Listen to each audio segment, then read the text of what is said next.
देखिए, आज हमने आपको कल बताया था कि महत्वपूर्ण टॉपिक कुछ विद्यार्थी चले भी गए, तो वो उनकी इच्छा है, हमें रास्ते में मिले। आज मुद्रा और बैंकिंग से संबंधित आपको अध्ययन कराया जाए। आपको पता है कि परीक्षाओं में बैंक दर, एसएलआर, रिवर्स रेपो रेट, ये तमाम चीज़ें पूछी जाती हैं। ठीक है, इस संदर्भ में मुद्रा क्या है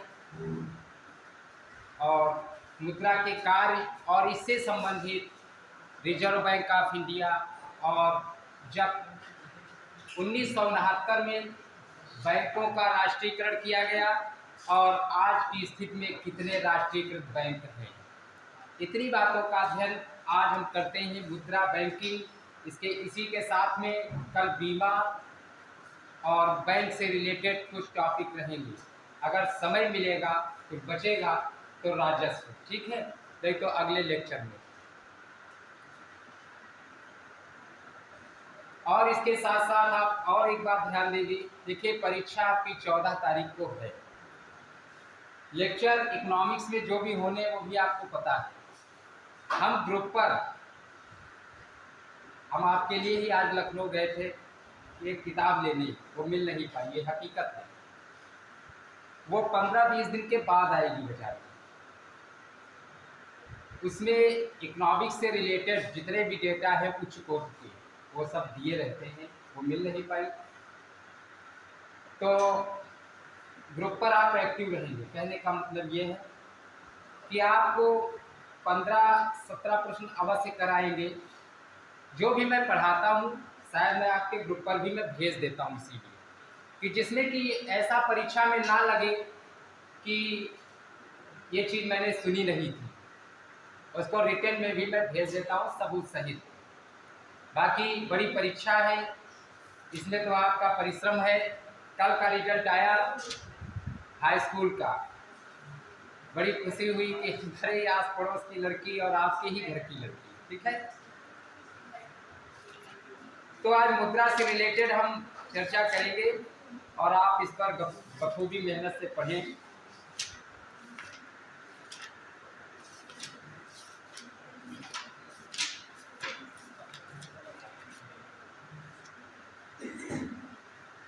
देखिए, वित्तीय बाजार एक बहुत व्यापक बाजार है, यानी समष्टि बाजार है,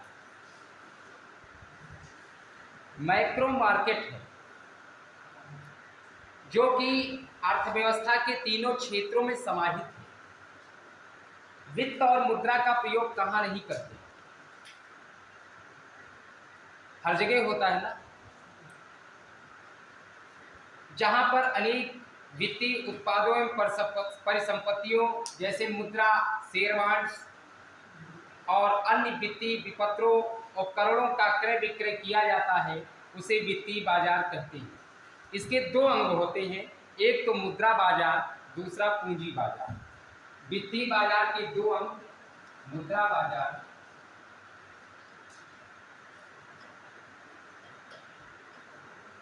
और पूंजी बाजार।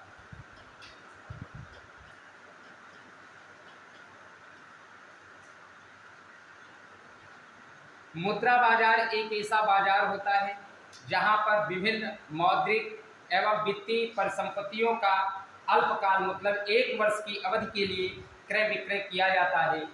मुद्रा बाजार को भी दो भागों में बांटते हैं, संगठित और असंगठित। संगठित और असंगठित मुद्रा बाजार। असंगठित बाजार, संगठित में बैंक इत्यादि हैं और असंगठित में साहूकार, महाजन इत्यादि आते हैं।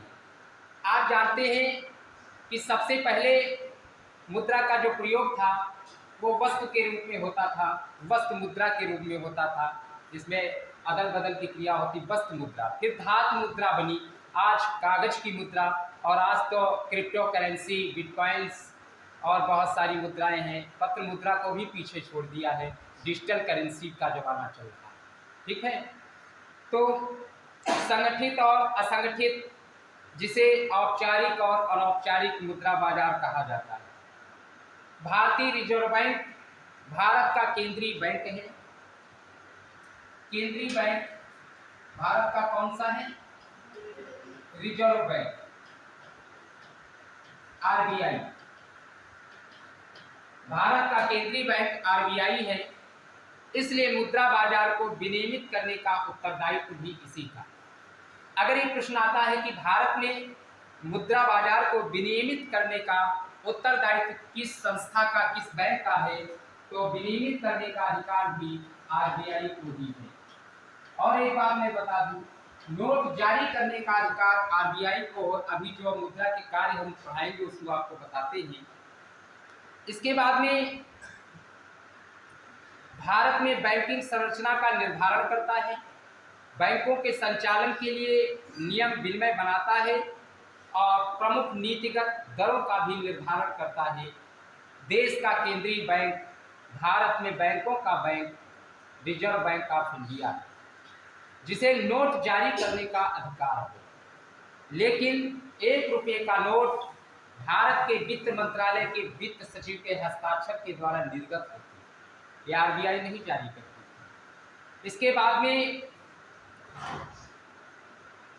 असंगठित मुद्रा बाजार में, संगठित मुद्रा बाजार में आपके राष्ट्रीयकृत बैंक इत्यादि हो गए। औपचारिक रूप से स्थापना होती कि राष्ट्रीयकरण भी हुआ, बैंक है, आप लोन लेंगे, उचित ब्याज दर मिलेगी, मतलब पूरा उसका अधिनियमन है, उस पर नियंत्रण है, उसका विनियमन भी है। उसमें जो उपभोक्ता है उसको किसी भी प्रकार की परेशानी नहीं होगी, सारे नियम कानून ओपन होते हैं। लेकिन जो असंगठित मुद्रा बाजार होता है उसमें देसी बैंकर्स, महाजन, साहूकार इत्यादि आते हैं। अगर घर में कोई आकस्मिकता घटित हो जाती है तो हम अचानक सीधे देसी बैंकर्स के पास चले गए। जब देसी बैंकर्स के पास चले जाते हैं तो वहाँ पर कितनी कठिनाई होती है तुम ही जानते हो कि 10 रुपये का 100 रुपये बन जाता है 1 महीने में। तो इन चीज़ों को समाप्त कर दिया गया है। अब ऐसे ही इनके प्रकार भले कोई जाए, लेकिन जो समझदार व्यक्ति है वो नहीं जाता है। इसके बाद में पूंजी बाजार से आशय एक ऐसे बाजार से है जहां वित्तीय प्रतिभूतियों, सिक्योरिटीज एवं संपत्तियों का 1 वर्ष से अधिक के लिए क्रय विक्रय यानी खरीद फरोख्त किया जाता है। पूंजी बाजार पूंजी एवं बचत आधिक्य वाले क्षेत्रों से निकालकर उन क्षेत्रों तक पहुंचाता है। पूंजी बाजार के भी 2 भाग हैं, प्राथमिक पूंजी बाजार और द्वितीयक पूंजी बाजार। इसके बाद में मुद्रा की जो मैं बात करता हूँ, ये मुद्रा अर्थव्यवस्था का आधार होती है और डॉक्टर मार्शल ने भी कहा है कि मुद्रा वह धुरी है जिसके परितः संपूर्ण अर्थविज्ञान चक्कर लगाता है। आप जानते हैं प्रोफेसर एडम स्मिथ ने जो परिभाषा दी थी, अर्थशास्त्र धन का विज्ञान है, economics is the wealth of science. सन 1776 में जो एडम स्मिथ ने परिभाषा दी थी, क्या यह आज प्रासंगिक है? तो ये प्रासंगिक है।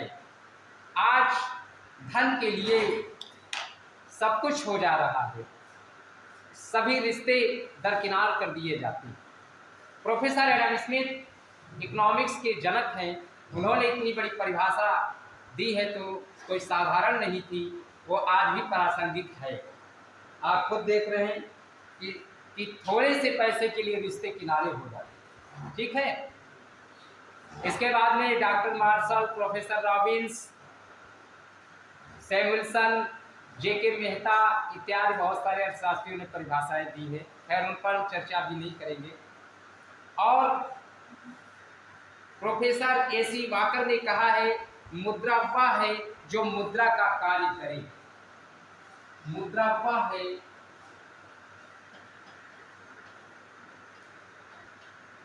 जो मुद्रा का कार्य करे।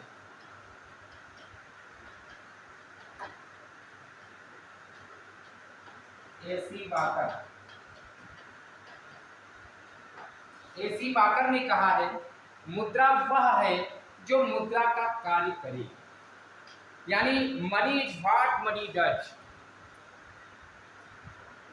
ये बात रही मुद्रा के बारे में। वैसे तो मुद्रा के इतिहास की जब मैं बात करता हूँ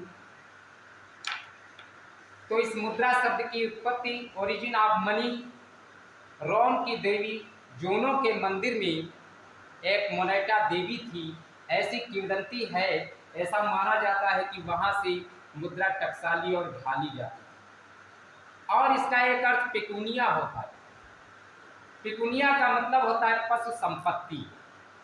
आज बिटकॉइंस, डिजिटल मनी कि जेब में न हमारे न तुम्हारे सीधे ऑनलाइन ट्रांसफर हो गया, वो स्वाद नहीं है जो एक गड्डी का स्वाद है। पिकुनिया का मतलब पशु संपत्ति। कहने का तात्पर्य है कि भारत गांव का देश है। गांव में अगर 2 भैंस बंधी है हमारे घर में तो सीधे सीधे कहा जाता था कि 1 लाख रुपये ये है। कहते थे कि अगर कोई जरूरत पड़ेगी तो हम इसको निपटारा कर लेंगे। तो यानी मनी शब्द का तात्पर्य पिकुनिया से भी लगाया जाता है, जिसका अर्थ होता है पशु संपत्ति। ठीक है। अब पशु संपत्ति क्यों, वो मैंने आपको बता दिया है कि अगर 2 भैंस बंधी है तो सीधा इसका तात्पर्य होता है कि 1 लाख रुपये बंधे, अगर घर में जो शादी होगी तब नगद करें। समझ गए। और उसके जो बच्चे इत्यादि होते वो भी सब नगद है ना। तो इस प्रकार से संपत्ति से अर्थ लगाते थे। जब आप मुद्रा बैंकिंग का चैप्टर डॉक्टर एम.एल. सेठ जैसी किताब में पढ़ेंगे आपको हम मिल जाएगा। इसके बाद में कुछ मुद्रा के कार्य हैं। ये मुद्रा का कार्य क्या है? तो पहला कार्य है ये मूल्य का मापक है। यानी मूल्य, मुद्रा ही वह इकाई है जिसके रूप में सभी वस्तुओं और सेवाओं के मूल्य की माप की जाती है। यानी प्रत्येक वस्तु और सेवा का यही मूल्य उसकी कीमत कहलाता है। आप कोई भी सामान बाजार में लेने जाते हो तो उस सामान के अकॉर्डिंग उसका कीमत देते हो। 10 रुपये तो नहीं कोई लेगा, अगर 100 रुपये की दवा है तो 100 ही रुपये तो लेगा। तो वो मूल्य का मापक है। फिर विनिमय का माध्यम है, यानी अदल बदल करने का माध्यम है। मुद्रा विनिमय या भुगतान के माध्यम का कार्य करती है, चाहे कोई वस्तु खरीदनी हो या कोई सेवा प्राप्त करनी हो। अगर महमदाबाद से हमें यहाँ आना था तो मुद्रा ने मुझे यहाँ तक पहुँचाया। अगर यह विनिमय ना करते तो हम यहाँ कैसे आते? अगर विनिमय तो जानते होंगे कि एक्सचेंज मतलब अदल बदल की क्रिया को विनिमय कहते हैं इकोनॉमिक्स की भाषा में। इसके बाद में स्थगित भुगतानों की माप, यानी मुद्रा से भविष्य में होने वाले भुगतानों की इकाई का काम भी लिया जा सकता है। इसके बाद में मूल्य का संचय, इसके कुछ कार्य लिख लीजिए। मूल्य का मापक,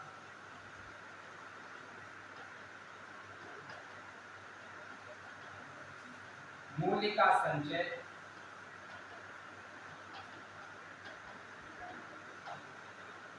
मूल्य का मापक, मूल्य का संचय, विनिमय का माध्यम,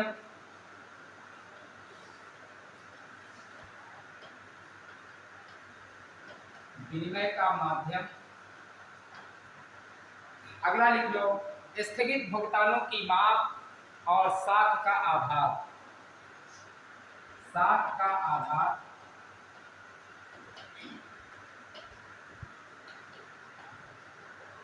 देखिए सीधे अगर आरबीआई को पढ़ाते तो उसके पहले हमने सोचा कुछ थोड़ा सा इतिहास वगैरह बता दिया है कि मुद्रा क्या है।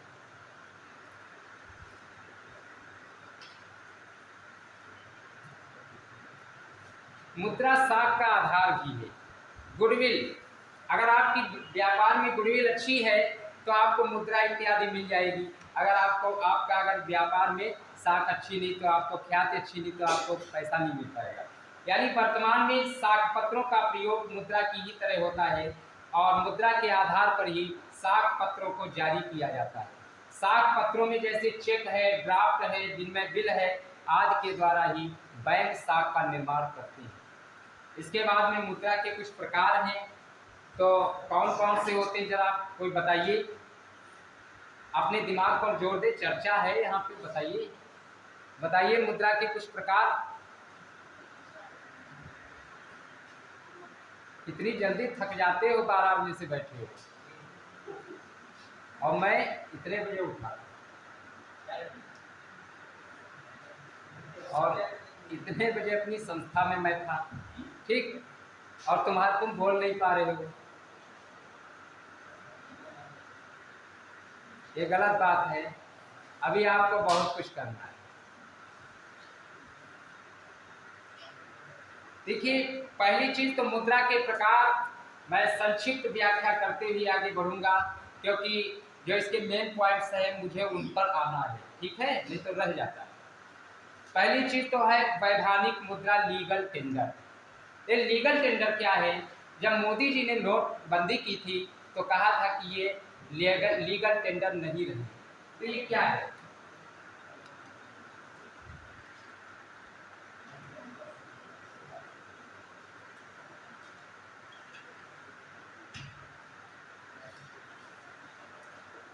वैधानिक मुद्रा हुआ, पहली चीज प्रोफेसर नैब ने परिभाषा दी है, वह मुद्रा जो राज्य सरकार के द्वारा वैध घोषित कर दी जाती है उसे हम लीगल टेंडर, लीगल मनी कहते हैं, वैध मुद्रा कहते हैं, जो राज्य सरकार के द्वारा वैध घोषित कर दी जाती है। और अगर वैध घोषित ना की जाए, आरबीआई की मुहर ना लगे, तो वैध हुई नहीं हो पाएगी ना। यानी इसके बाद में प्लास्टिक मनी।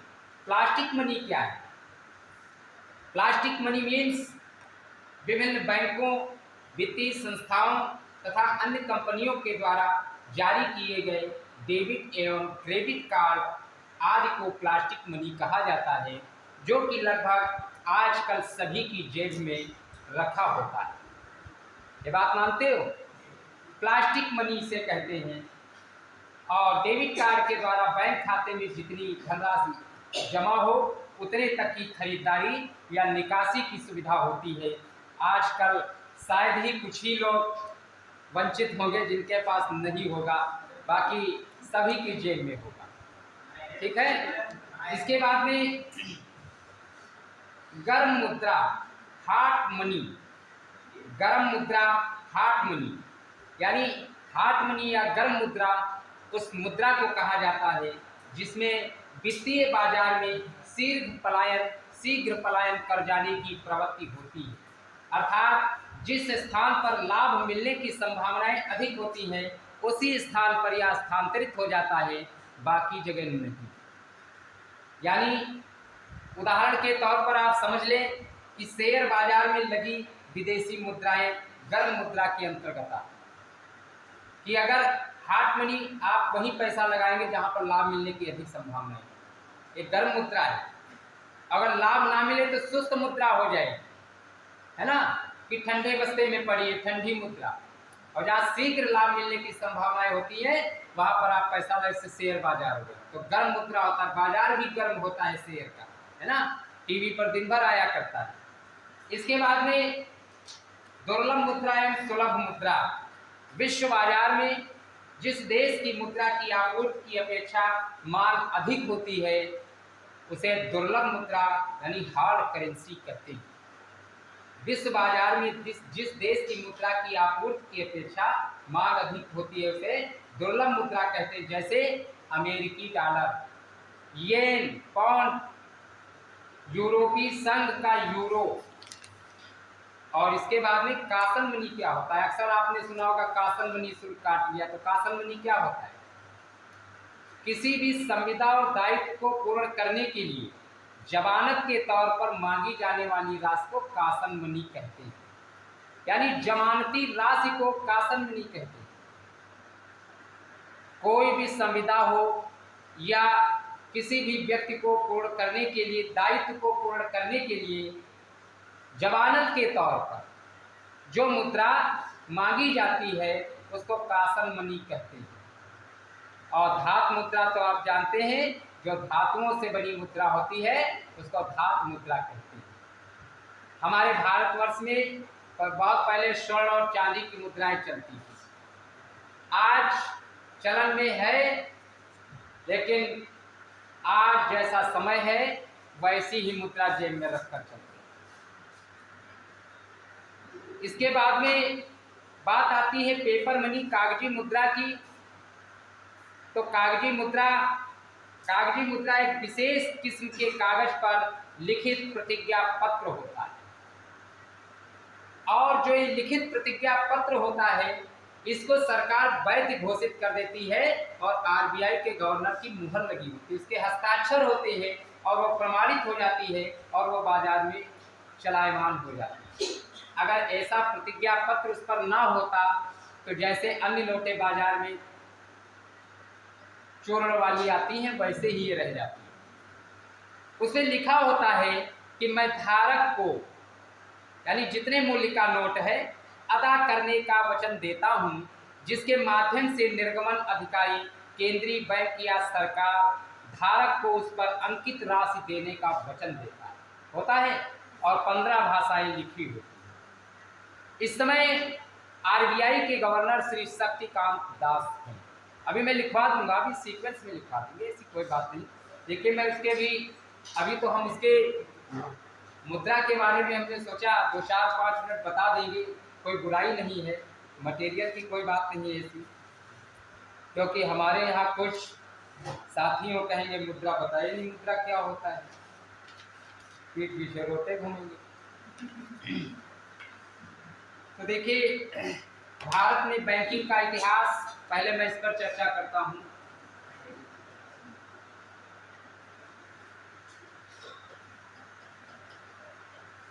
भारत में बैंकिंग का इतिहास, अब यहाँ से ध्यान देने योग्य बात ज्यादा है कि भारत में बैंकिंग के इतिहास में विश्व का सबसे पहला केंद्रीय बैंक सेवरिंग्स रिक्स बैंक 1668,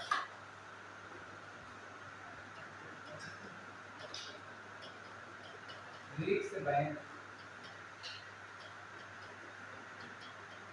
1668, स्वीडन यानी विश्व का सबसे पहला केंद्रीय बैंक स्वीरिंग्स रिक्स बैंक की स्थापना सन 1668 ईस्वी स्वीडन में हुई थी। इसी श्रृंखला में सन 1770 में भारत में आधुनिक बैंकिंग प्रणाली का शुभारंभ bank of Hindustan, bank of Hindustan, bank of Hindustan सन 1770 की स्थापना के साथ भारत में बैंकिंग का शुभारंभ हुआ। सन 1770, अब आप सोचिए कितनी पुरानी बात। वैसे भी इकोनॉमिक्स लगभग 2500 वर्षों पूर्व विरासत में छोड़ी गई अध्ययन का शास्त्र है। बहुत सारे लोग कहते हैं कि इकोनॉमिक्स के जनक एडम स्मिथ हैं। फिर बात आती इसके पहले मौर्य साम्राज्य में 3री-4थी शताब्दी में कहते कि मौर्य साम्राज्य के आचार्य चरक, विष्णुगुप्त शर्मा और कौटिल्य। तो मैं इसके भी पहले चला जाता हूं तो आचार्य बृहस्पति जनक। अब ये पूछो क्यों? जब आप पुरुषार्थ पढ़ते धर्म अर्थ काम मोक्ष, तो वहां पर भी आप धर्मशास्त्र तो अर्थशास्त्र भी है, तो वहां पर आप जानते हैं कि ये बृहस्पति है। अब इसका अध्ययन ये भी एक लेखा शास्त्र है, इकोनॉमिक्स है। इस शास्त्र को पढ़ना कोई आसान नहीं है, बहुत ही वैदिक और आधुनिक विषय है, अप टू डेट विषय इकोनॉमिक्स है। गणित का एक अभिन्न अंग माना जाता है। अर्थशास्त्र तो बहुत अच्छा विषय है, मतलब बहुत बढ़िया विषय, तुम मेहनत से पढ़िए, इसीलिए मैं कह रहा हूँ अच्छा विषय। वैसे भी अपने लड़के को कोई कनवा नहीं कहता। भारत में इसके जो इतिहास की मैं बात करता हूँ तो भारत में 3 प्रेसिडेंसी बैंकों की स्थापना हुई। 3 प्रेसिडेंसी बैंकों की स्थापना हुई। 3 प्रेसिडेंसी बैंकों की स्थापना हुई थी। वो 3 प्रेसिडेंसी बैंक कौन कौन से थे?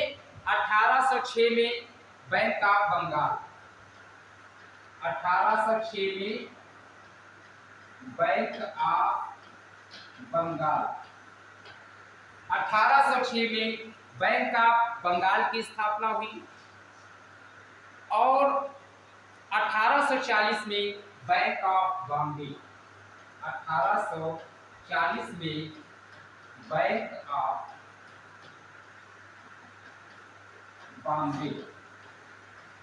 देखिए लिखने में कहीं न कहीं जैसे आपने बंगाल लिखा है तो ये लाइन खींच गई। अगर हम इसको मिटाते हैं तो समय भी जाएगा और पूरा मिट सकता है, तो आप कॉमन सेंस से समझ जाएंगे। ठीक है, मैं बोर्ड वैसे भी दे रहा हूँ क्योंकि अगर मैं 5 मिनट लेट आया हूँ तो मैं चाहता हूँ कि इसको मैं कवर करूँ। इसके बाद में 1843 में बैंक ऑफ मद्रास।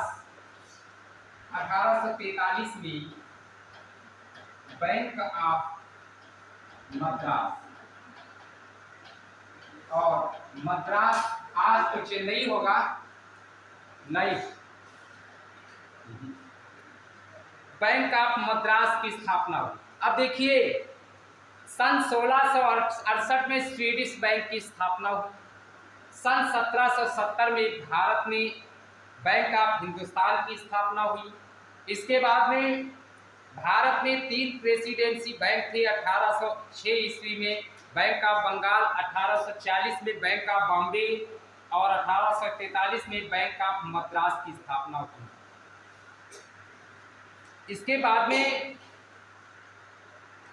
भारतीयों के द्वारा प्रतिबंधित सीमित दायित्व का प्रथम भारतीय बैंक अवध कॉमर्शियल बैंक था। लिख लीजिए कि भारतीयों द्वारा प्रतिबंधित सीमित दायित्व का या सीमित देयता का प्रथम भारतीय बैंक, सीमित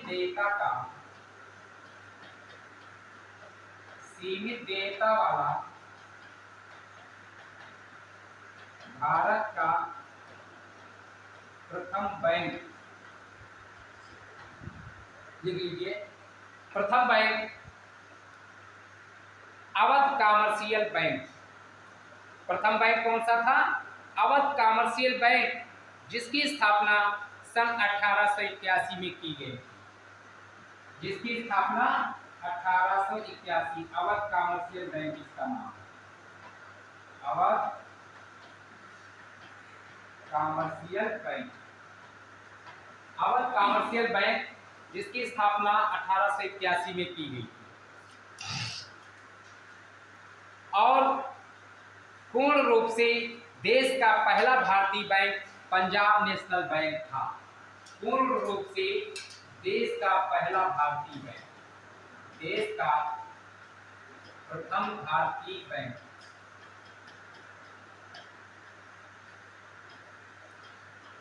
पंजाब नेशनल बैंक, जिसके स्थापक लाला लाजपत राय, ठीक, जिसकी स्थापना 1894 में हुई। 1894 में हुई थी।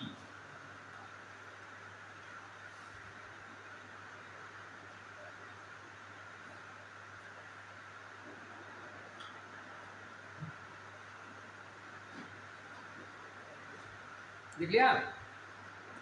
1894 में हुई थी।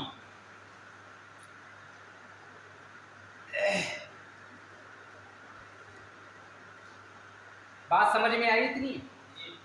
कितने लोग की समझ नहीं आई? पंडित जी जब कथा कहते तो हर एक कथा का अंश उसके दिमाग में नहीं आ जाता है, लेकिन कुछ मजबूत बातें दिमाग में आती वो जरूर बनाए रखना। इसके बाद में बात आती है भारतीय रिजर्व बैंक की। मिटा दूं? आरबीआई की बात आती है। आरबीआई का फुल फॉर्म होता है रिजर्व बैंक ऑफ इंडिया। भारतीय रिजर्व बैंक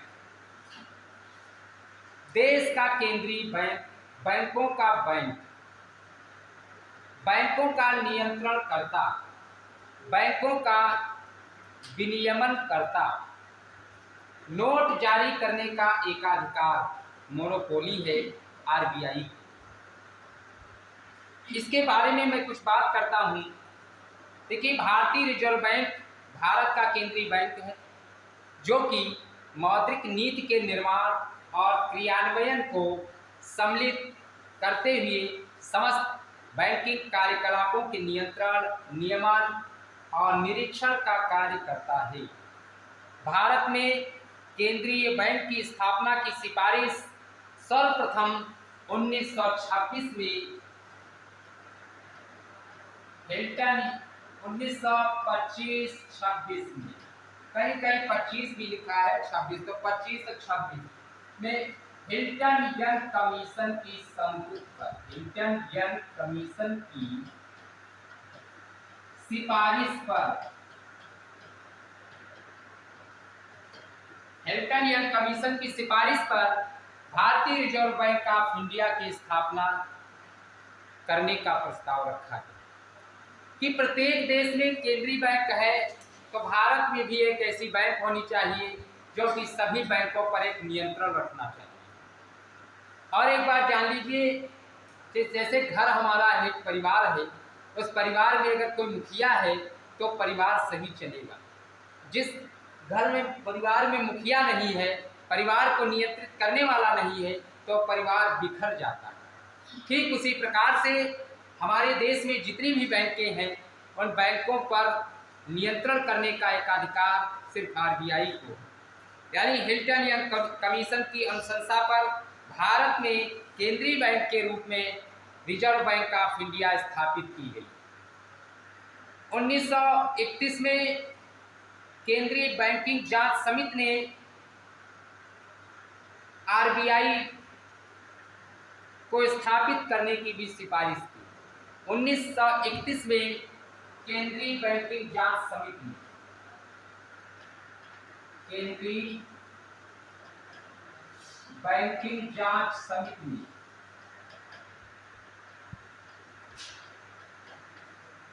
अब ये सोचिए, सन 1925-26 में हिल्टन यंग आयोग, इसके बाद में 1931 में केंद्रीय बैंक जांच समिति, इन दोनों ने बात कह दी कि भारत में केंद्रीय बैंक की स्थापना होनी चाहिए। जब स्थापना की बात आई तो इन दोनों समितियों की सिफारिशों को आधार बनाते हुए 1934 में भारतीय रिजर्व बैंक अधिनियम पारित किया गया। 1934 में आरबीआई रेगुलेशन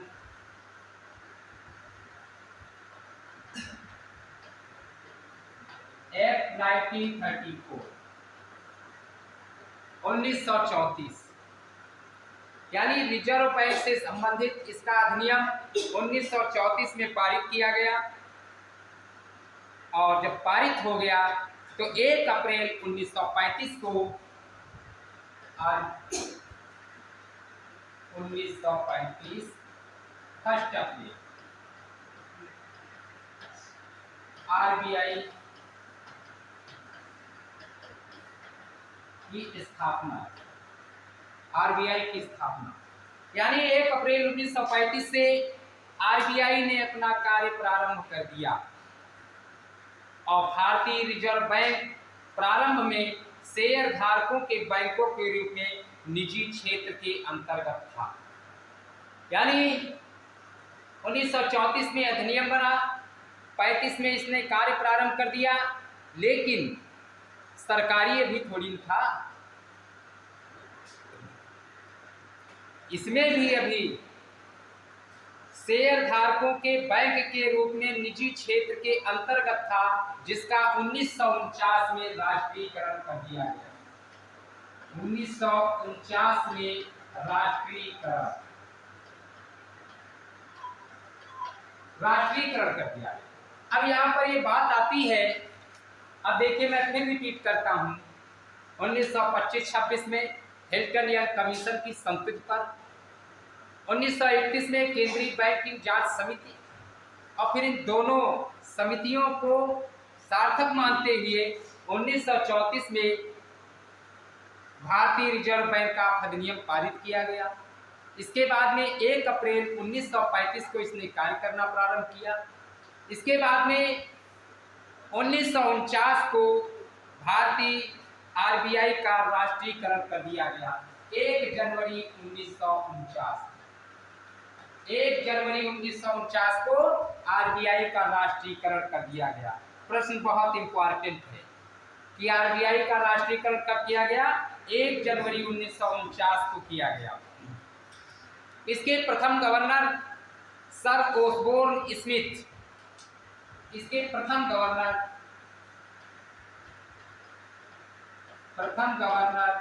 सर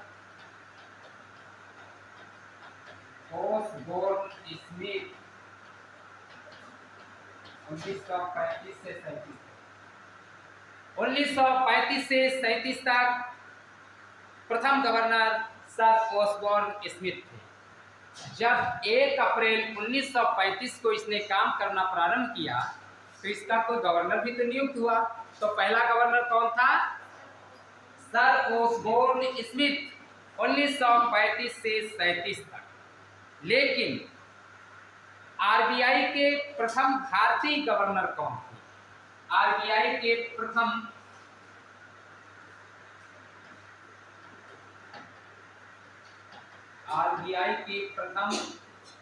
भारतीय गवर्नर सर सीडी देशमुख। प्रथम भारतीय गवर्नर सीडी देशमुख 1943 से 49 तक। 1943 से 49 तक सर ओसबोर्न स्मिथ प्रथम गवर्नर और प्रथम भारतीय गवर्नर सीडी देशमुख थी। और आरबीआई का राष्ट्रीयकरण 1949 में हुआ। इसके पश्चात भारतीय रिजर्व बैंक का मुख्यालय कहां पर है? कहां है? अगर मैं कोलकाता कहूं तो गलत है क्या? बहुत सारी चीजें कोलकाता में है, एटीएम पेटीएम सब वहीं से आता बन के जाता है, बहुत सारी चीजें वहां पे।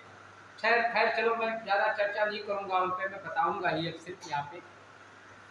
देखिए भारतीय रिजर्व बैंक का मुख्यालय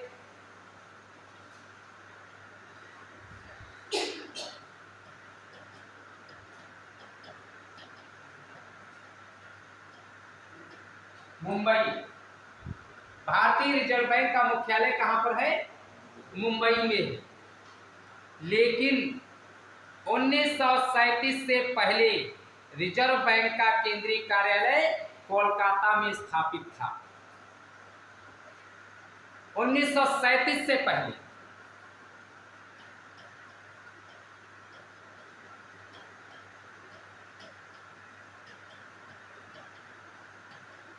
जिस प्रकार से भारत की राष्ट्रीय राजधानी 1911-12 में वहां से दिल्ली। बात समझ गए? तुमको मैं इतिहास में भी टहला दिया, नहीं कह सकते हो कि इतिहास नहीं गुरुजी ने बताया। 1911-12 में भारत की राष्ट्रीय राजधानी कोलकाता से नई दिल्ली स्थानांतरित की गई। ठीक उसी प्रकार से आरबीआई का कार्यालय मुख्यालय 1937 से पहले कोलकाता में था और इसके बाद इसका मुख्यालय मुंबई में। क्योंकि शायद ये बात किताबों में तो आपको मुंबई ही मिलेगा, लेकिन जब आप यूपीएससी की क्लास पढ़ रहे हैं तो उस लेवल पर आपको होना चाहिए। जब आपसे किसी ने पूछ दिया कि इसका मुख्यालय कहाँ है, तो आपने कहा मुंबई में है। और किसी विद्वान ने पूछ दिया कि 1437 के पहले कहाँ, तो फिर कह रहे हो मुंबई में है। यानी कुछ दम होगी तभी न पूछा है, तो कोलकाता में है। आपसे डीप स्टडी इसी तरह पूछी जा सकती है। इसके बाद में आरबीआई का लेखा वर्ष 1 जुलाई से 30 जून। आरबीआई का लेखा वर्ष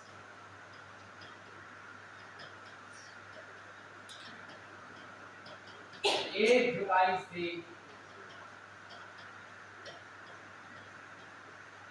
30 जून तक होगा।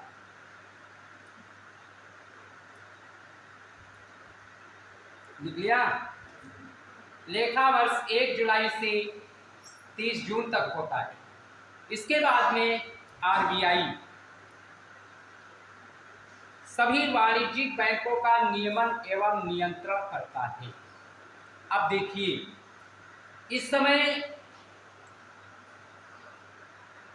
कितने राष्ट्र सार्वजनिक बैंक हैं बताइए, एग्जैक्ट संख्या कितनी है? आप यूपीपीसीएस का पेपर देने जा रहे हैं, अगर ये प्रश्न पूछ दिया जाए तो आप इसका उत्तर क्या देंगे? ठीक है, कंफर्मेशन नहीं है तो ना कर बात बताएं, हम खुद बताएंगे आपको। आप हमारी एक सुने जा रहे हैं, आपकी तो हम सुनते चले आए।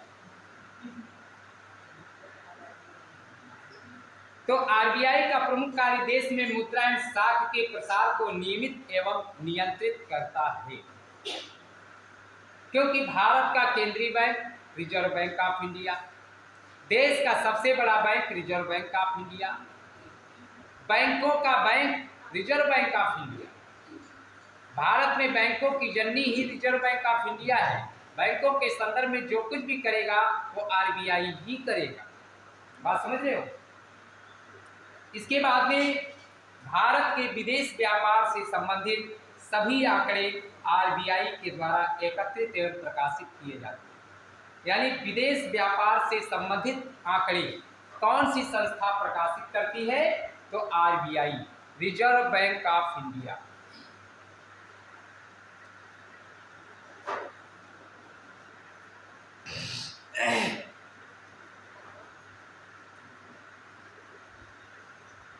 इसके बाद में मैं जो बात कर रहा हूं, ये बताइए, नोट निर्गमन करने का एक अधिकार किसको है? नोट निर्गमन का एक अधिकार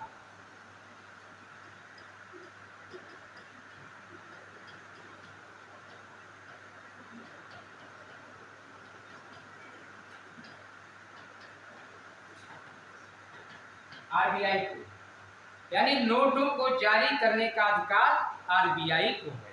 आपके पास जेब में नोट अगर है, उस पर आप देखते हो लिखा होगा भारतीय रिजर्व बैंक ऑफ इंडिया लिखा है, वही जारी करता है और कोई नहीं जारी करता है। 1 रुपये के नोट तथा सिक्कों का निर्गमन वित्त मंत्रालय भारत सरकार करता है। यानी 1 रुपये के नोट पर केंद्रीय वित्त सचिव का हस्ताक्षर होता है। केंद्रीय वित्त सचिव का हस्ताक्षर।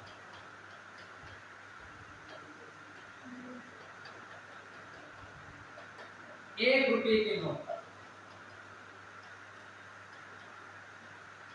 अब आप सोचिए कि जब 1 रुपये का नोट आपके पास होगा तो उस पर किसके हस्ताक्षर होंगे? केंद्रीय वित्त सचिव का हस्ताक्षर होता है। अर्थात 1 रुपये के नोट तथा सिक्कों का निर्गमन वित्त मंत्रालय भारत सरकार, जबकि सभी करेंसी नोटों का निर्गमन आरबीआई करता है। यहाँ पर ये आपको जो गैर इकोनॉमिक्स विद्यार्थी हैं वो बेहतर समझ लें कि जो 1 रुपये का नोट है और जो सिक्के हैं, इसको वित्त मंत्रालय भारत सरकार निर्गमित करता है और 1 रुपये से अधिक की मुद्राएं आरबीआई निर्गमित करती है। इसके बाद में 1 जुलाई 2011 से 1 जुलाई 2011 से कौन सी घटना घटित हुई? देश में 25 पैसे व इससे कम मूल्य के सभी सिक्के औपचारिक रूप से अमान्य हो गए। 2011 से 25 पैसे या इससे कम मूल्य के सिक्के अमान्य। कहीं 25 पैसे 50 पैसे चलते हैं। 1 रुपये में कितने आने होते हैं? 16 आने, 4 आने नहीं होते हैं। 1 रुपये में 16 आने, जैसे कहते तुम्हारी पास 16 आना सच है, तो 1 रुपये में 16 आने होते हैं। और 4 आना किसको कहते हैं? चवन्नी को। 25 पैसे को। और 12 आना 75 पैसे को 0.75 को 12 आने। 1 रुपये में 100 पैसे होते हैं और 1 रुपये में सरकार का बजट बनता है, यानी 100 पैसे में पूरे सरकार का बजट बनता है। मैंने आपको बजट के चैप्टर में बताया भी था कि 10 पैसे इस पर, 15 पैसे इस पर, 8 पैसे इस पर, पूरे 100 पैसे ये आय ये व्यय, है ना। आप पढ़ते होंगे और फिर भी आप नहीं दिमाग लगा रहे, बस यहाँ से पढ़ के गए, पोथी पथरा रख दिया अलग। ये गलत तरीका है, घर पर अध्ययन करिए। और एक चीज मैं बता दूं, जब खूब डट के परिश्रम करोगे तभी निखरोगे। सीता इंटर कॉलेज, प्रियांशी सोनी, मैं तो वहीं रहता हूँ, मैं उस संस्था से भी जुड़ा हूँ वर्तमान में भी, है ना। और प्रदेश में आप देखते हो कि पूरे जनपद सीतापुर में शायद महमूदाबाद से सारे टॉपर हैं, बहुत सारी तहसीलें नील हैं। क्यों क्यों इसलिए क्यों, क्योंकि पढ़ाई शिक्षा के मामले में हब है वहाँ पे। पॉलीटेक्निक, डिग्री कॉलेज, बहुत सारी संस्थाएं और परिश्रम कराते हैं, मेहनत कराते हैं। ऐसा थोड़ी नहीं कि मेहनत नहीं है, आप भी परिश्रम कर। और यहाँ देखिए 14 को पेपर होने वाला है, आप लोग बैठे हैं, ऐसा नहीं है। हम लोग को कितनी, भले ही तुम ना कहो, लेकिन हमें कितनी खुशी होगी कि जब आप सफल होंगे। आपको जितनी खुशी होगी उससे ज़्यादा हमको खुशी होगी कि चलिए 5-10 हमारे विद्यार्थी निकले। ऐसा नहीं है, बहुत खुशी होगी, तुम्हें खुशी होगी उससे ज़्यादा तो संस्था के मालिक को। अब जिला विद्यालय निरीक्षक तुरंत पहुंच गए और 20 लाख वहाँ पे उसको दे जाएंगे, बच्ची को इनाम, योगी जी खुद आएंगे। तो आप खुद सोचिए, मतलब कितना गौरवशाली चीज। क्या हम तो उम्मीद करते हैं, हम तो संस्था से जुड़े हैं आज आपकी यहाँ पे, तो ठीक है। अगर ऐसे भी कभी सहयोग की जरूरत है तो हम हर समय तैयार हैं, अपने किराए लगा के आ सकते हैं, ऐसी कोई बात नहीं। देखिए हम लोग पढ़ने और पढ़ाने वाले, शिक्षक जो पद होता है वो स्वार्थपरता से परे होता है, उसमें स्वार्थ की भावना नहीं होनी चाहिए।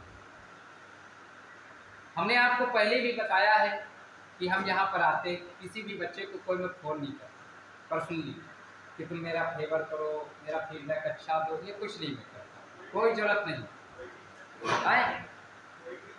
नहीं, वही कह रहा हूँ, मतलब कोई जरूरत नहीं, सब ऐसे ठीक।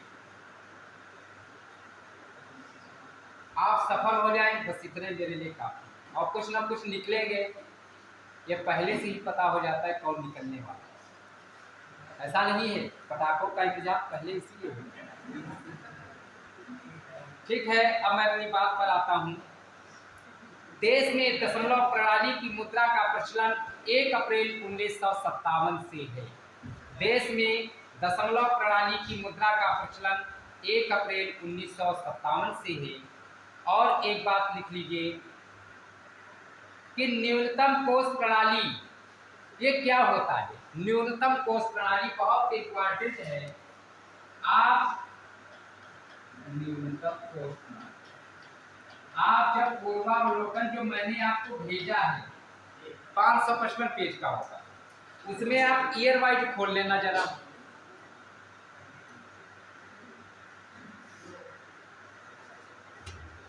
चार 29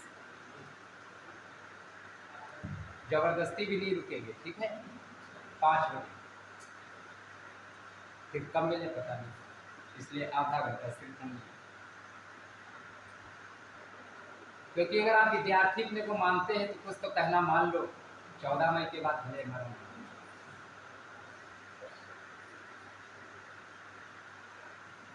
सब कुछ ये नहीं है जी। दुनिया में बहुत सारे सिंसियर भी विद्यार्थी बैठे हैं, और ऐसा भी नहीं कि इसके लिए हम करते घूमना। मैं एक शिक्षक हूँ, बहुत काम है, लेकिन सब छोड़कर यहाँ आए। अगर बुलाए तो जरूर आए, बिगड़ जाए वो भी चली जाए, कोई गम नहीं। ऐसे कैसे चले, खेल है क्या। 1 साल पहले सूचना देनी पड़ेगी तब वहाँ जाएगी लिखित। फिलहाल वो तो है, कोई बात नहीं, कर्म करना चाहिए, फल की प्रतीक्षा नहीं करना है।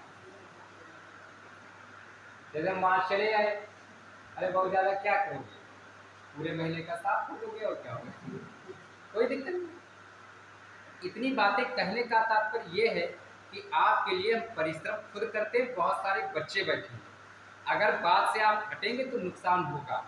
इकोनॉमिक्स है, अन्य विषय नहीं है कि हम आपको बहकाते चलें। बहुत सारी चीज़ें भी मुझे बतानी है 30 मिनट के अंदर, वो सब आंकड़े होंगी और प्रश्न जरूर आएगा। तय मान लीजिए, वाणी की अर्थव्यवस्था रखी झोली में, अभी नई बार मार्केट में आई नहीं, मैं इसी को लेने गया था। मैंने मंगाई थी 2022-23 की, मिली। मैंने फिर फ़ोन किया, मेरे इसमें डायल काल में पड़ा, बौद्धिक प्रकाशन इलाहाबाद, कहा 15-20 दिन में आई। और उसमें जो तथ्य हैं वो बहुत अच्छे दिए, दर्पण से भी अच्छे मैंने देखा, तो सिर्फ तुम्हारे लिए ले गया। हमें तो तुम्हारे लिए ही जरूरत है, हमारे तो पेपर चल रहे हैं और भी आज हो गया। तो देखिए, वर्तमान में भारत में नोट निर्गमन हेतु न्यूनतम कोष प्रणाली प्रचलन।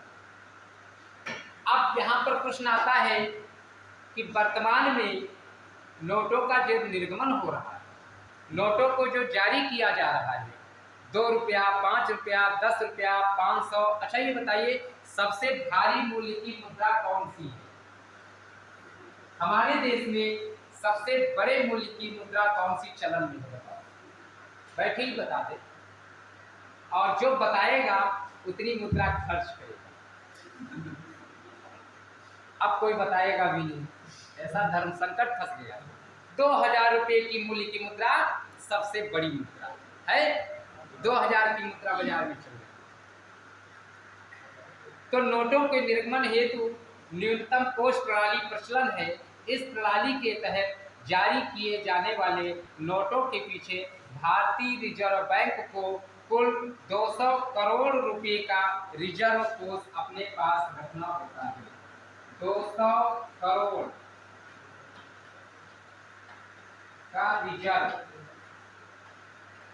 200 करोड़ का रिजर्व अपने पास रखना होता है। किस लिए? नोटों को निर्मित करने के लिए। अब जब 200 करोड़ का रखेंगे, जिसमें 115 करोड़ रुपए मूल्य का स्वर्ण और 85 करोड़ की विदेशी मुद्रा, जिसमें 115 करोड़ का स्वर्ण होगा और 85 करोड़ मूल्य की विदेशी मुद्रा होगी।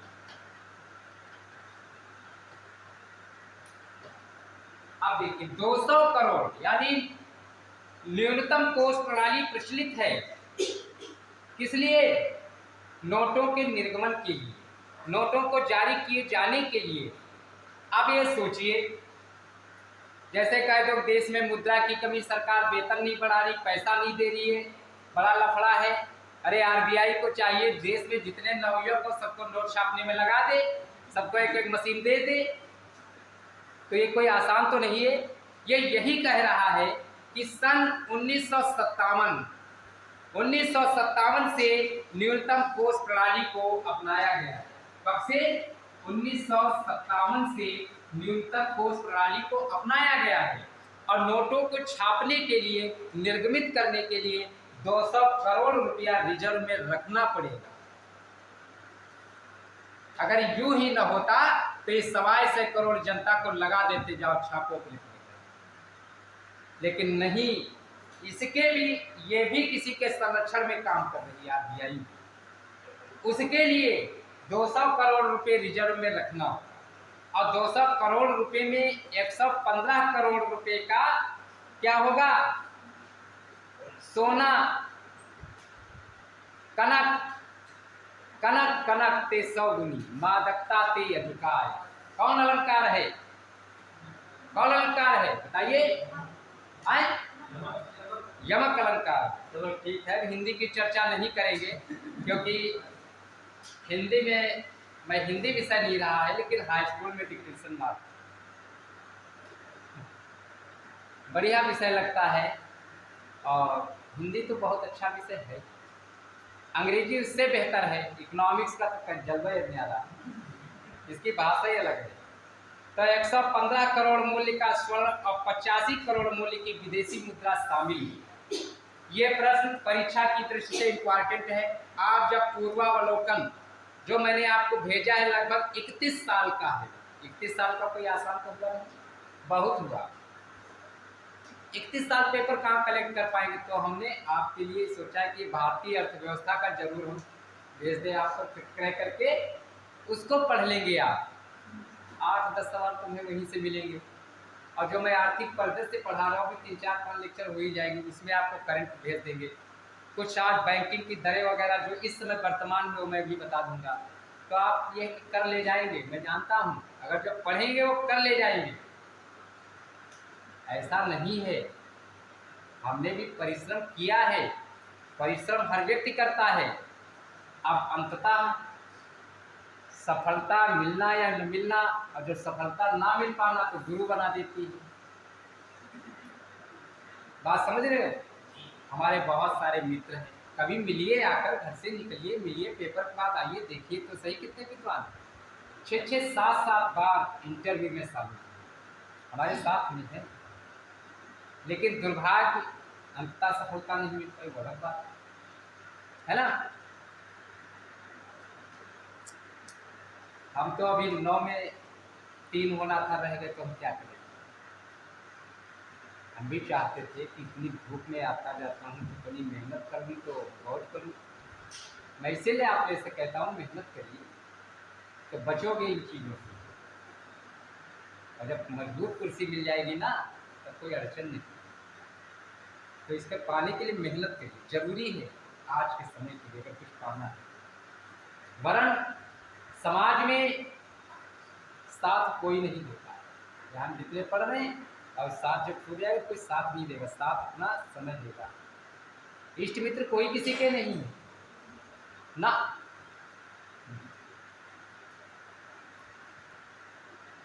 चलिए ठीक है, आरबीआई की बात करते हैं, इष्ट मित्र की, क्यों हम किसी के बारे में कहें।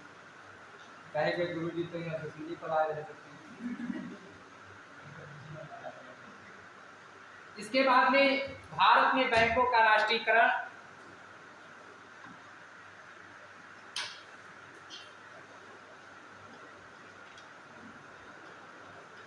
बैंकों का राष्ट्रीयकरण,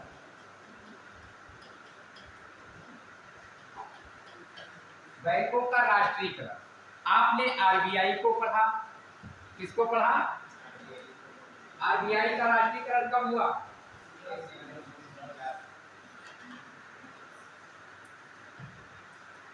कम से कम 100 सवाल उसमें ऑब्जेक्टिव हो गए। ये लगता नहीं है। हम भी चाहते हैं कि हफ्ते में अगर आते हैं तो इतना खुद हम दे जाए कि लगे हाँ कुछ हम इसको, ये तो चलो इसकी तो हम नहीं मानते कि चाहे भी बने, हम लोग स्वतंत्र काम करने वाले हैं। ठीक है। देखिए, बैंकों को अधिक समाजोपयोगी बनाने के उद्देश्य से देश के 14 व्यावसायिक बैंकों का राष्ट्रीयकरण 19 जुलाई 1969 को किया गया। 19 जुलाई 1969 को 14, और इसके बाद में 15 अप्रैल 1980 को, 15 अप्रैल 1980 को 6 बैंकों का राष्ट्रीयकरण, कुल 20 बैंक के 1-19/18। अब मैं ये बताऊंगा, अभी परेशान ना हो, मैं बताऊंगा।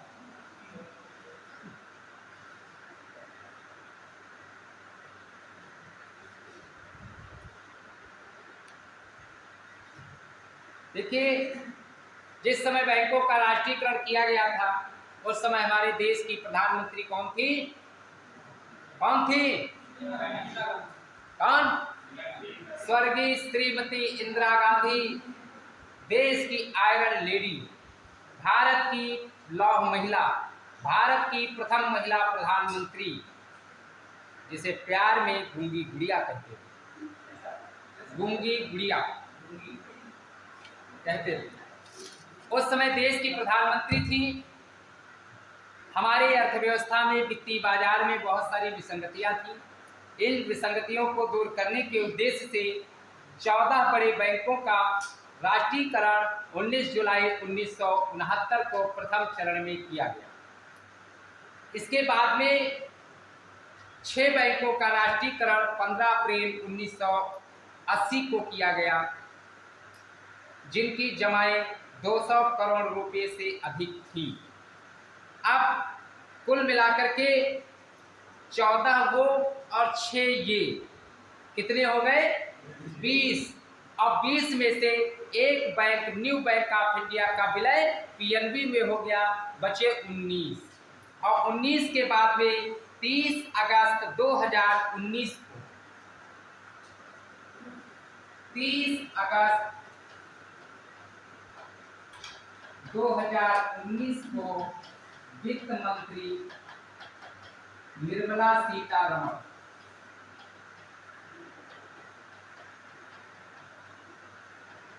हमारे देश की फाइनेंस मिनिस्टर कौन है?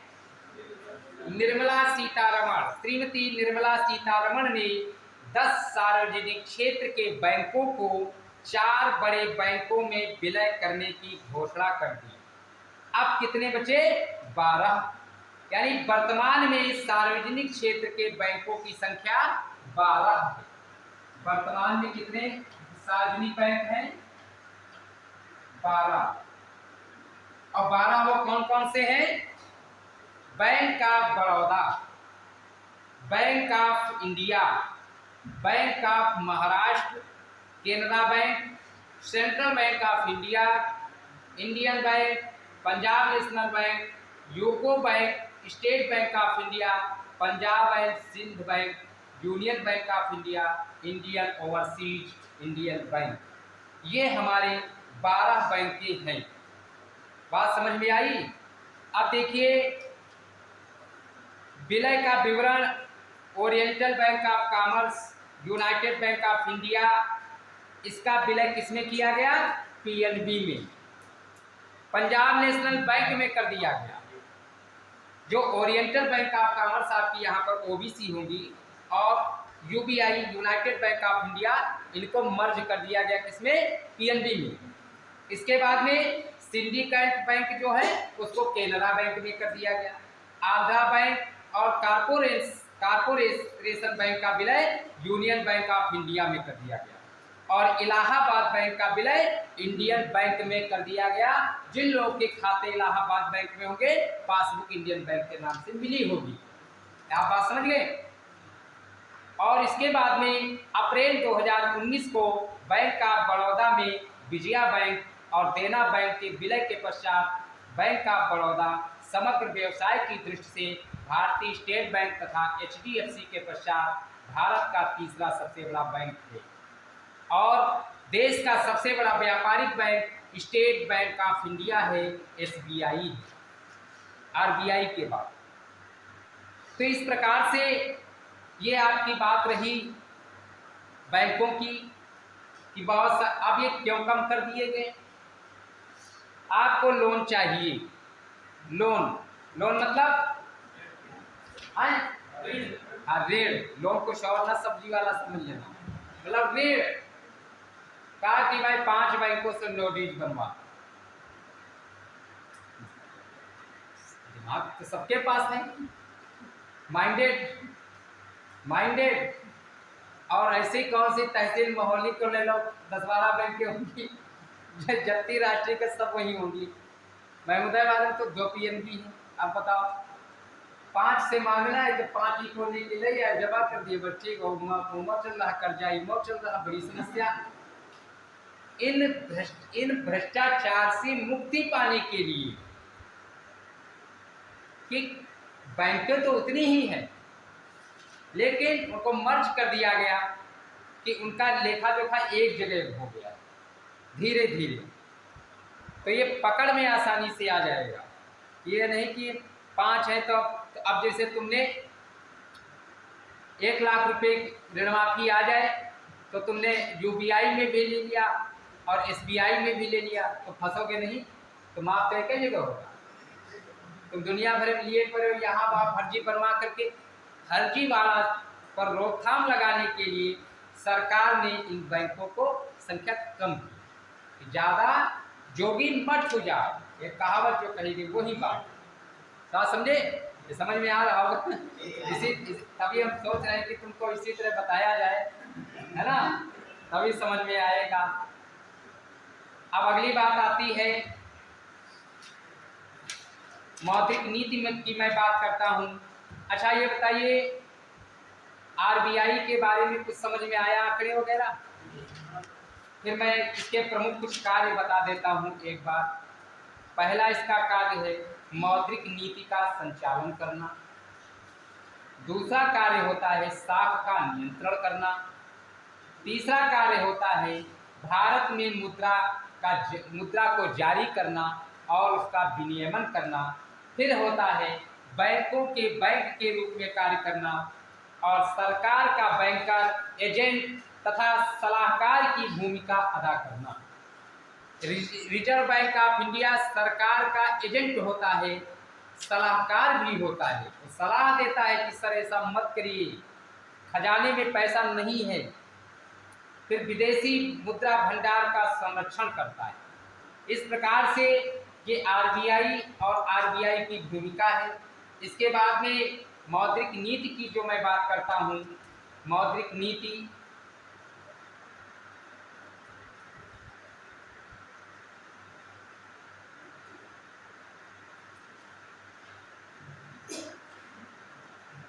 आरबीआई जो मौद्रिक नीति निर्धारित करता है, इसका सबसे प्रमुख उद्देश्य होता है अर्थव्यवस्था में कीमत स्थिरता को बनाए रखना।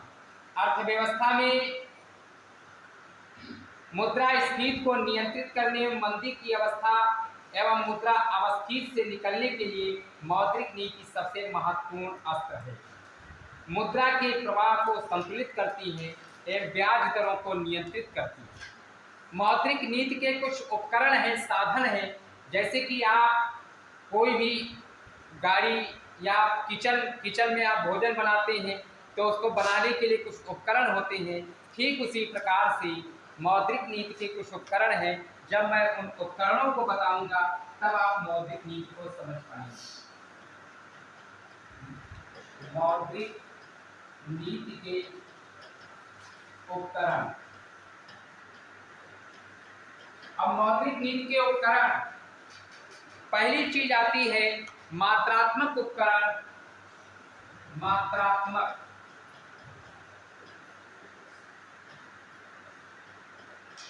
और गुणात्मक।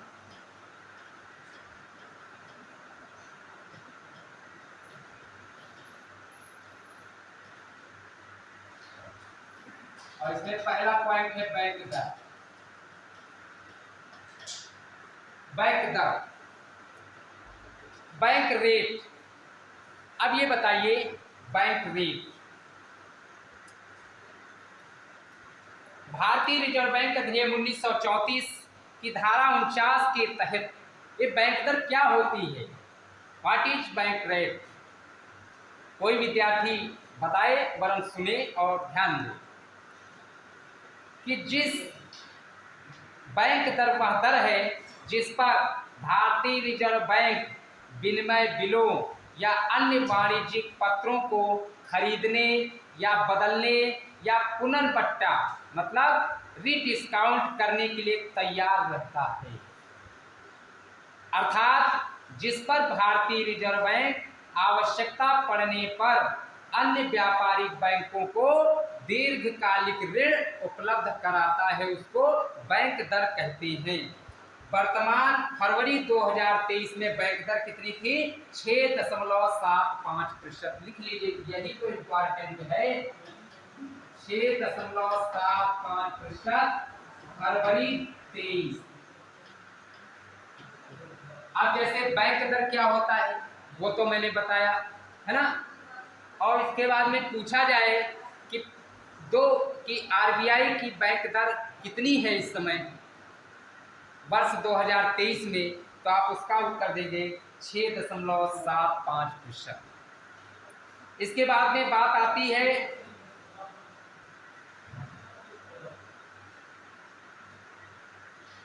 रेपो दर, रेपो रेट,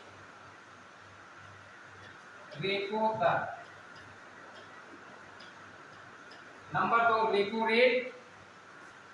अब रेपो दर वह दर है जिस पर भारतीय रिजर्व बैंक अनुसूचित वाणिज्यिक बैंकों को अल्पकालीन ऋण देकर अर्थव्यवस्था में तरलता की अतिरिक्त मात्रा जारी करता है। यानी भारतीय रिजर्व बैंक जिस दर पर कॉमर्शियल बैंकों को, हमको नहीं न तुमको, कॉमर्शियल बैंकों को कम समय के लिए ऋण देता है उसे रेपो रेट कहते हैं। तो उसकी इस समय दर क्या है? रेपो रेट क्या है? 6.50%। इस दर से वो लोन देता है 6.50% फरवरी 2023 का ही। ये करेंट आंकड़ा है आपका, अप्रैल चल ही रहा है, ठीक है। और जो यहाँ रखी है वो 22 की किताब है, मैं इसीलिए तो मैं फटाक से गया, ये तो पुरानी कायदे से पढ़ लो 14 तक, है ना, मेहनत कर लो आप लोगों के लिए। देखिए एक उदाहरण मैं देता हूँ, माता पिता किशोरावस्था में दुश्मन होते हैं। मैं बिल्कुल स्वतंत्र बात कहता हूँ, कोई डर नहीं है, तुम मुझसे बहुत छोटे हो मेरे विद्यार्थी समाज। दुश्मन होते हैं कि जगा देते हैं, उठा देते हैं, अरे नींद बड़ी अच्छी चीज़ है, मुंह ढक के सोइए। लेकिन जब बन जाते हो तब, अभी तो खलता है कि सोने नहीं दिए, बड़ी अच्छी नींद आ रही थी, और दूसरे अच्छे लगते हैं मोहल्ले वाले, और अपने अम्मा पापा खराब थी उसमें उठा देते। लेकिन नहीं, वो तुम्हारे सच्चे हितैषक है इस दुनिया में। इस दुनिया में अगर व्यक्ति का कोई परम मित्र है तो माता और पिता है, वही सच्चे साथी होते हैं, दूसरा कोई नहीं। हम भी इसीलिए आपको बिल्कुल सत्य बात से मैं बता रहा हूँ, कम से 10 बार मैं मिटा चुका हूँ ब्लैक बोर्ड कि मैं इतना खुद लिखूंगा, और लिखिए आप याद करिए। आप पेपर उठाइए, दरें पूछी जाती हैं, ये उस किताब में नहीं है, ये भी तो बता दे रहे उसमें नहीं है, पुरानी हमने देखा है। तो रेपो रेट 6.50%।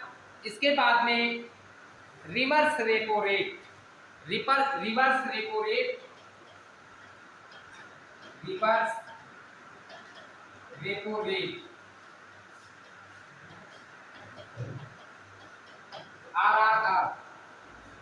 आर इंस्टीट्यूट, जो भारतीय रिजर्व बैंक अपने ग्राहकों को उनसे लिए गए अल्पकालिक ऋणों पर प्रदान करता है।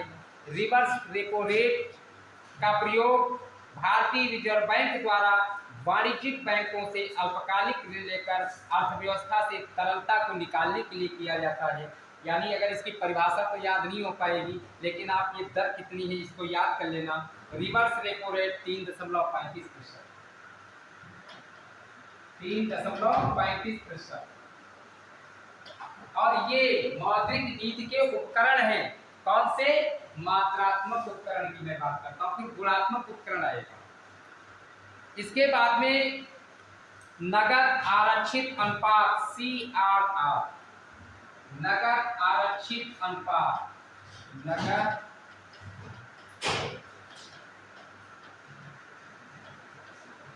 आरक्षित अनुपात CRR, कैश रिजर्व रेशियो, बैंकों को ग्राहकों द्वारा नकदी निकालने की स्थिति में नकदी की पर्याप्त उपलब्धता सुनिश्चित करने के लिए अपनी कुल जमा का एक निश्चित प्रतिशत भारतीय रिजर्व बैंक के पास रखना होता है। तो वो प्रतिशत कितना है? 4.50%, 4.50%। ठीक, ये क्या है? CRR। इसके बाद में साविधिक तरलता अनुपात। अगर पूछा जाए कि फरवरी 2023 में SLR कितना है, या वर्ष 2022-23 में SLR कितना है, लिखिए SLR, वैधानिक तरलता अनुपात, वैधानिक तरलता अनुपात SLR 18%, 18% है। कितना है? बात समझ में आ रही है? SLR कितनी है? 18% है। इसके बाद में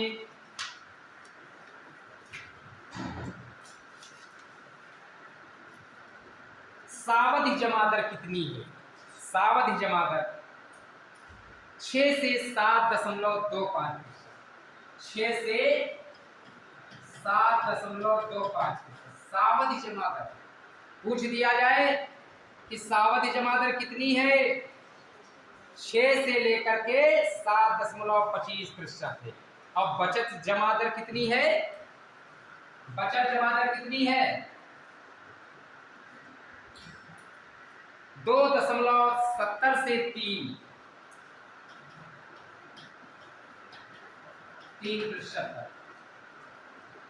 सावधि जमा दर और बचत जमा दर, ये बात हो गई आपकी इतनी।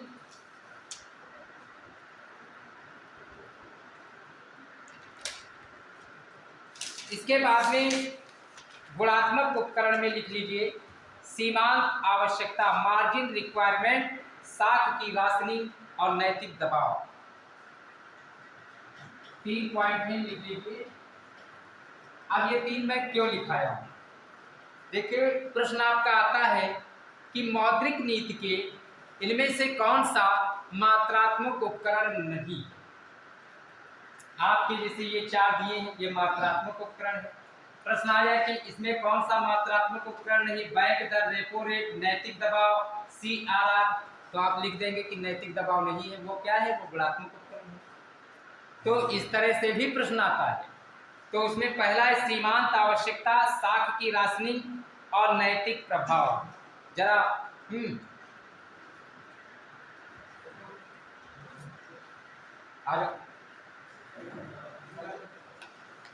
आ जाओ, रजिस्टर्ड नहीं करेंगे, बनावा नहीं होगा।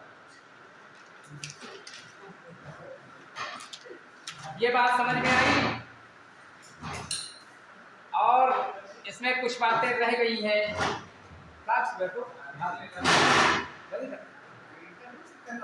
देखिए बढ़िया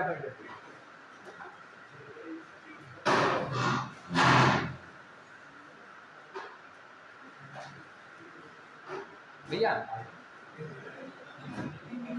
अच्छा देखिए इसके कल मौद्रिक माप हम बताएंगे आपको, और स्टेट बैंक बताएंगे, और बैंकों से संबंधित समितियां इसकी जो निर्धारित की गई है। यानी आपका जो बैंकिंग का क्षेत्र है वो कल पूरा हो जाएगा। आप समय से आइए, अधिक से अधिक लोग आइए।